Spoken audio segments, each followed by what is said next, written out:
At Total Pharmacy Care, we fill your prescriptions and answer any questions about your medications. No distractions and no long lines. Tell your doctor to send your prescriptions to Total Pharmacy Care.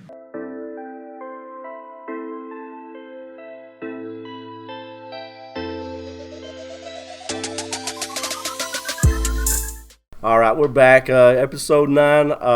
Shout out to Gordy Howe. We're without Wes Hutchinson this week. Trevor Thacker's filling in. We got Josh Blankenship as always. First, we'll get into our sponsors. Trevor, if you want to read your sponsor for the day. If you are looking for quality care for loved ones, look no further than Presbyterian Homes of Cedar Creek and Good Shepherd. Both facilities treat your loved ones with care and respect. They offer therapy, daily activities, exquisite cuisine, and home-like settings to make your family members feel at home. Call to schedule an appointment today.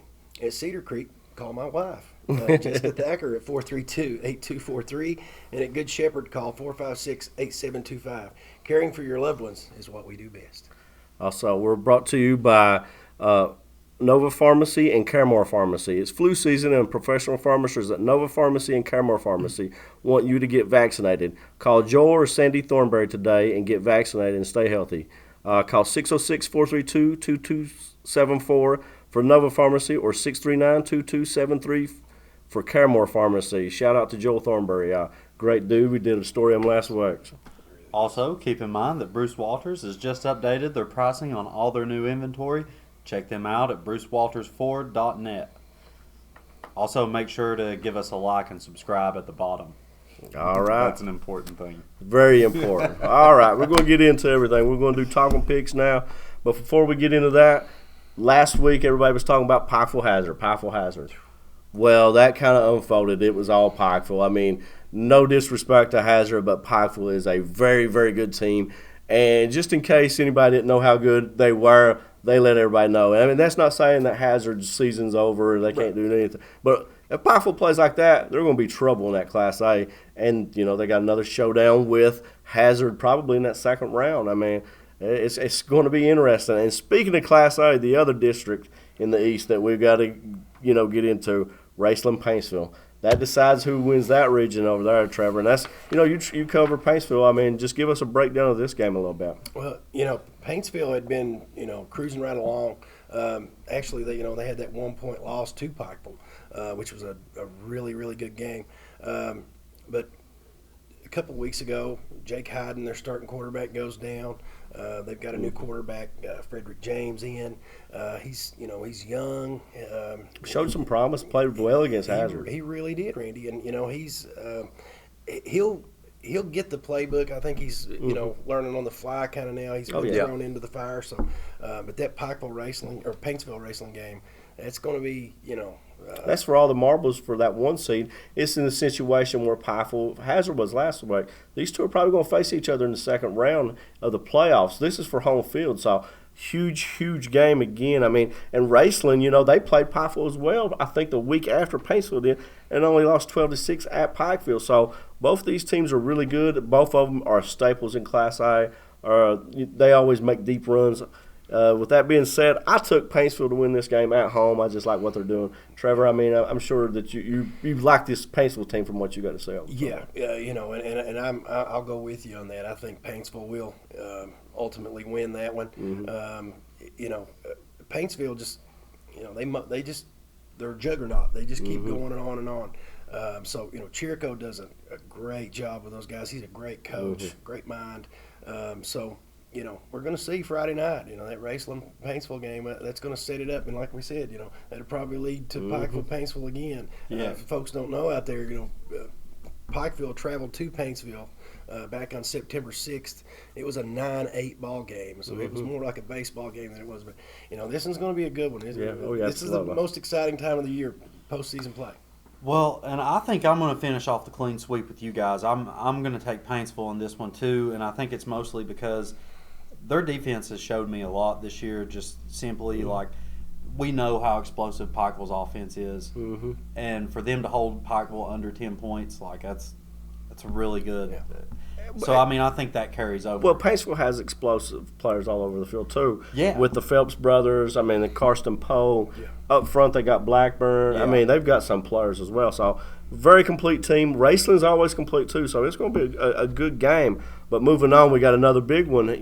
Also going to decide a 1 seed in that Class 3 guy, Belfry at Pike Central. Pike Central is the team that nobody's really talking about. But all they do is keep winning and winning and winning. Now, they're in a situation, they win this one.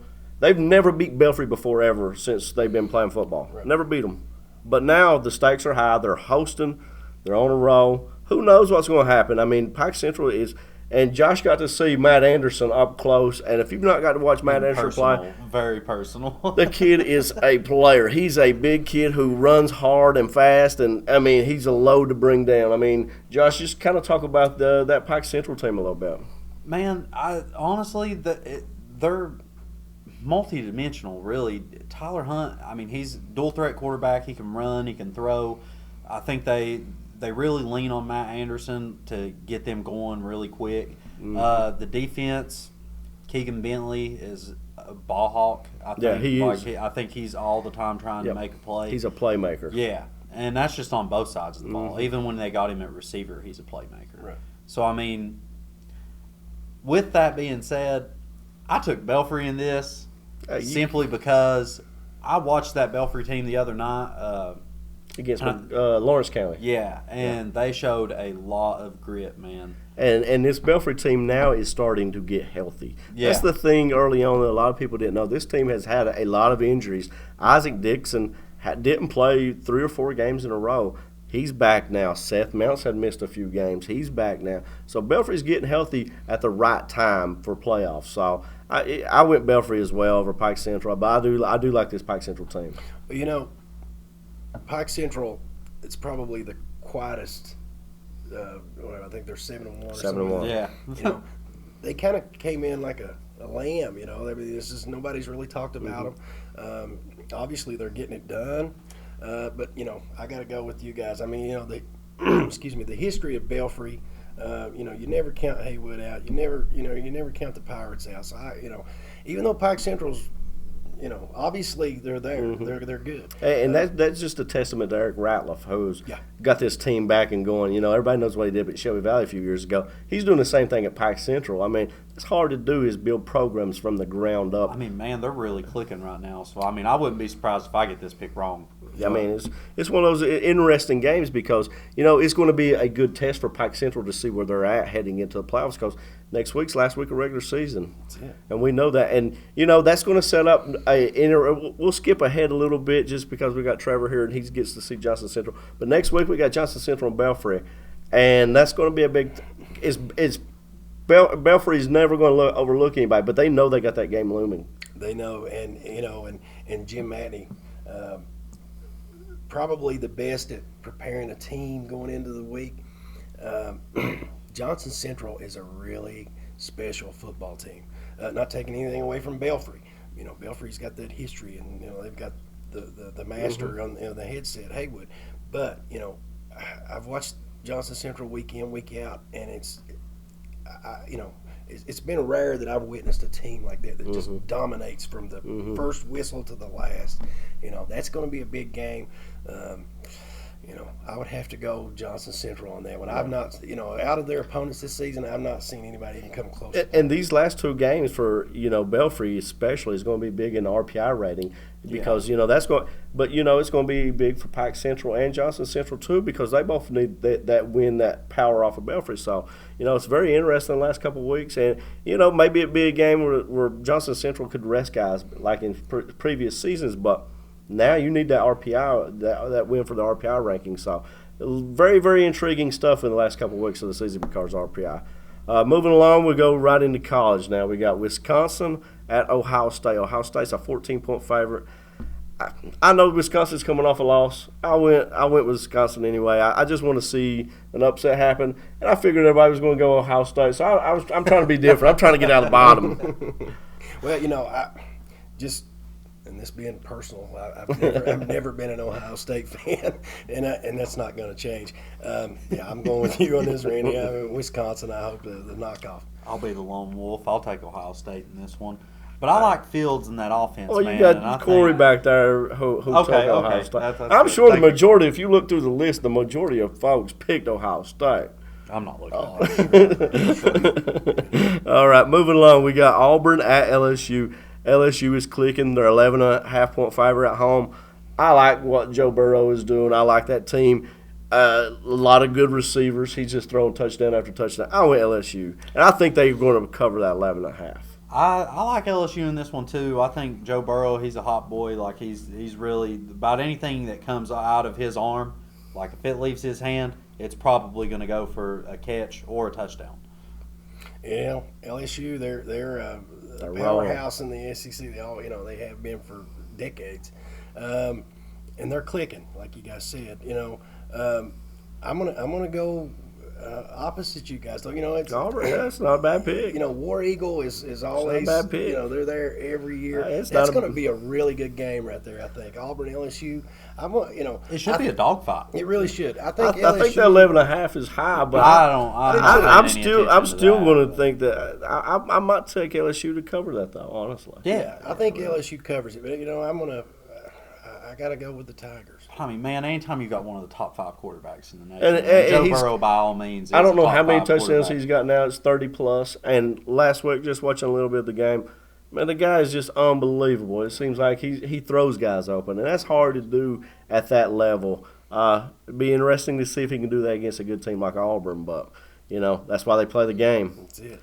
Also, moving on, we got Notre Dame at Michigan. Michigan is coming off a tough loss at Penn State. Michigan's still 1-point favorite at home at the Big House. I went Michigan. I mean, it's a tough place to play. Harbaugh is coaching for his job. I think it's a toss-up. I just went Michigan for some reason, and I may be wrong. And some of the way I picked Michigan is I figured everybody's going Notre Dame. So, yeah. Like you said, Harbaugh is kind of. I don't really think he's struggled enough to be on the hot seat, but like you said, a lot of people up there in Ann Arbor are kind of wondering what's going to happen with GM and Harbaugh, but and you got Kelly there at Notre Dame. Notre Dame as a kid, I was always a Notre Dame fan. Always on NBC. Yeah, always. Kelly does a really good job up there in South Bend, but just the level of play.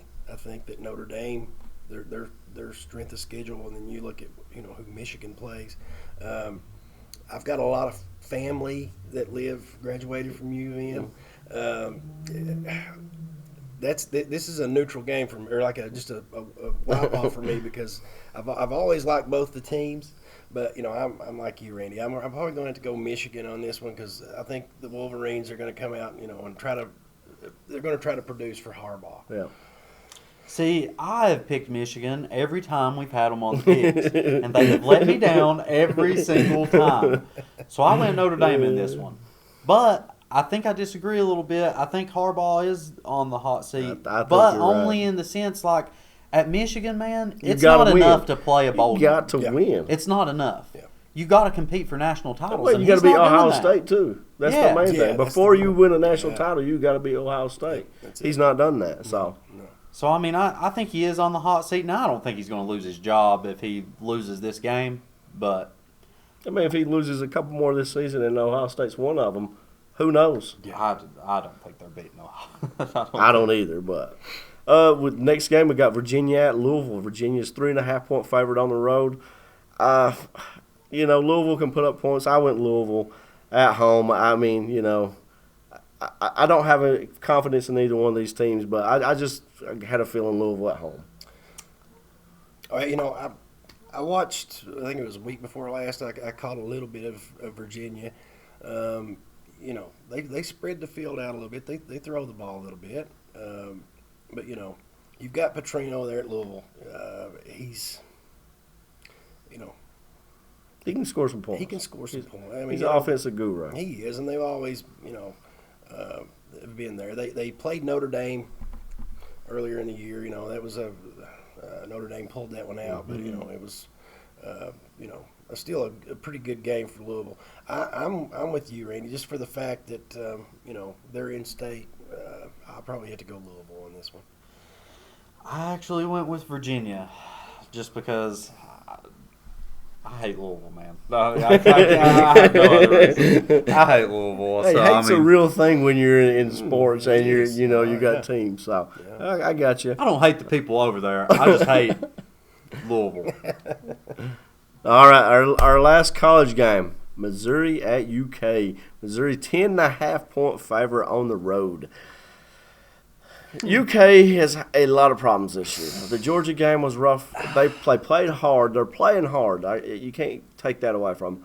They're just not very good right now. And, Lynn Bowden at the quarterback, once you see it a couple times, it's easy to figure out. Yeah. I mean, he's an athlete. He's an athlete, Randy. He can play the receiver spot. He can play the quarterback. The part that is hard for UK right now is our defense is not very good. Yeah. With that being said, I took Missouri. It seems like if I take Kentucky, they lose. It seems like I go against them, they lose. So I'm hoping that I'll jinx myself into a UK win here, but I went Missouri. I mean, it's rough right now for this UK team. I'm trying to hold on to the last bit of faith that I have with UK. And they need this win. They need this win. Oh, big time. Yeah. Well, I mean, man, you go from last year making a really good bowl game and having one of your best seasons in the last 30 years. Beating Penn State. Yeah. To now you don't even have the 3 quarterbacks you had on the roster when you start the year, and you got to play a wide receiver. At quarterback. It's like that That's same tough. year that they ended up having to play Randall Cobb at quarterback. Yeah. But I mean, Lynn Bowden's not Randall Cobb. Yeah. I mean, it's a tough situation, man. It's very tough to get the offense going because you have to pass the ball. You have to pass the ball. You have to be able to get everybody out of the box. So, I'm assuming you went Missouri with this one. No, I went Oh, Kentucky. I'm holding on to the last bit of faith. They got to win this one for me. Otherwise, I may not turn on the TV another time this year. It's getting harder and harder to each game, honestly. All right, now moving on to the NFL, we got Seattle at Atlanta. Seattle's a 3.5-point favorite on the road. I went Seattle. Yeah, I would have to go Seattle, I think, for sure. I don't think the Falcons, can pull that one out. This is where he gets a brag. I definitely don't think the Falcons are going to pull a Ravens and play outstanding defense. So I took Seattle in this one. And to be fair to you, I was pretty harsh on Lamar Jackson last week. He played really well. He still can't throw the ball. No, he still can't throw the ball. He still has to show that he can sit in the pocket and make good decisions. I mean, when he gets the ball out quick like he did against Seattle and they're running the ball well, I mean, I'm fine with him doing what he did. Yeah. Who'd you take in this game, Seattle or Atlanta? Yeah, I got Seattle. Seattle, okay. Next game, Tampa Bay at Tennessee. Tennessee 2.5-point favorite. I went Tennessee. I mean, neither one of these teams impressed me. It's like a war of attrition to me at this point. Tennessee can run the ball. Maybe a switch up at quarterback can help. Who knows? But it's sad if you have to look to turn to Tannehill. I mean, if you have to turn to him for a shot in the arm for offense, it's tough. So I still went Tennessee at home. Yeah, I mean, Tennessee would cover that. I think the 2.5. I'm like you. They run the ball pretty well. The factor will be if Tampa Bay's defense can stop the Titans. So. Which Tampa Bay has shown no ability to stop anybody. No. So, I'm going Tennessee all the way. I also went Tennessee, but I have Derrick Henry on my fantasy team, so I really need him to ball out for me. Feed him the ball is what you're saying. Derrick, if you're watching this, just keep that in mind that I said that. All right, moving on, we got Carolina at San Francisco. San Francisco's 5.5-point favorite at home. Might be the hottest team in the NFL, still undefeated. I mean, they're just clicking on all cylinders. Their offense based around tight ends, H-backs. I like what they're doing. I went San Francisco. I would have to go San Francisco too, and I'm glad you mentioned that about the tight ends. That's something that not a lot of people are built around anymore. Plays to their tight ends. And Jurczyk, who plays H-back tight end, he does a little bit of everything. Yeah, and I think that is one of the most underrated and forgotten kind of play call in the game is hitting your tight end. And that's why Kyle Shanahan is such a hot name in the NFL. I mean, it's winning. His offense is produced wherever he goes. Yeah. I like San Francisco in this one too. I think they're just a really good team. I think they've got a shot to compete for the NFC. Maybe even the Super Bowl if they keep playing like that. That defense is nasty too. We talked about offense, but that defense, man. Their defensive line is like sneaky great. And here's the other thing. How many times in the NFL, because of parity, do you hear of a team getting a top 5 pick and next year they're in the playoff hunt and in the talks for Super Bowl It happens a lot in the NFL, and that shows you what adding a kid like Nick Bosa can do. I mean, and our final game is Green Bay at Kansas City. Green Bay's 4.5-point favorite on the road. They're playing really well. Kansas City still without Patrick Mahomes. I went Green Bay without Patrick Mahomes. I think it's a different story. Mahomes is in the lineup, but I went Green Bay. Yeah. Well, Rodgers has been playing pretty well here late. Green Bay, I like you, without Holmes, I think Kansas City's shorthanded. But if anybody can come up with a game plan for offensively for 1 week, it's Andy Reid. Oh, Andy Reid can do that. Yeah, I mean, no doubt. Yeah. So I go Green Bay.